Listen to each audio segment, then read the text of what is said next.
किसी नदी के किनारे एक बहुत बड़ा पेड़ था। उस पर एक बंदर रहता था। उस पेड़ पर बड़े मीठे फल लगते थे। बंदर उन्हें भरपेट खाता और मौज मस्ती में दिन गुजारता। वह अकेले ही मजे में जी रहा था, लेकिन कभी कभी उसे अकेलापन महसूस होता था।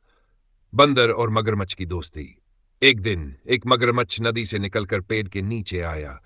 बंदर ने उत्सुकता से पूछा, अरे तुम यहां कैसे आए? मगरमच्छ ने थकान भरी आवाज में कहा, मैं खाने की तलाश में हूं।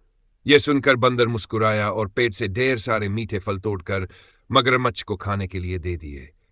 मगरमच्छ ने जैसे ही फल खाए वह खुशी से चिल्लाया, वाह, ये तो बहुत मीठे हैं।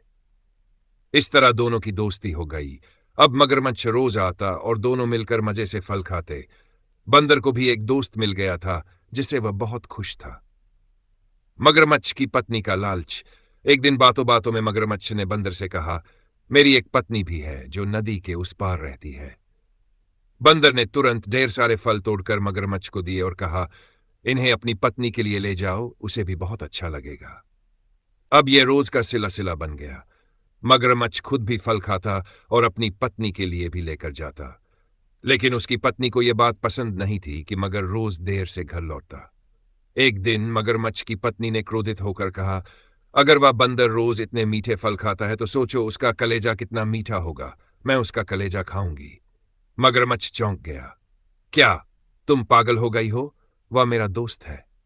लेकिन उसकी पत्नी जिद पर अड़ी रही, अगर तुम उसे नहीं लाए तो मैं तुमसे कभी बात नहीं करूंगी। बंदर की चतुराई।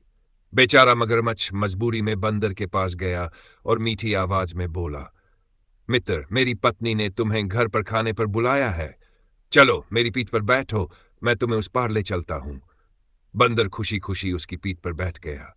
जब वे नदी के बीच पहुंचे तो मगरमच्छ ने डराते हुए कहा, मुझे माफ करना मित्र, मेरी पत्नी तुम्हारा कलेजा खाना चाहती है। बंदर एक पल के लिए घबरा गया, लेकिन फिर उसने तुरंत एक चालाकी भरी योजना बनाई।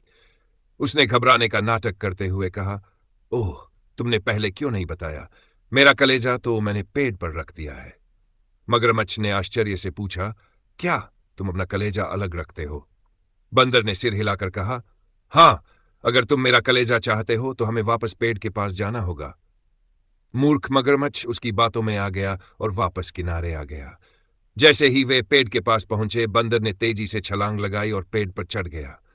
फिर वह हंसते हुए बोला, जाओ मूर्खराज, अपनी पत्नी से कहना कि तुम दुनिया के सबसे बड़े मूर्ख हो। भला कोई भी अपना कलेजा निकालकर अलग रख सकता है क्या? मगरमच्छ शर्म से पानी में डूब गया और चुपचाप वापस लौट गया।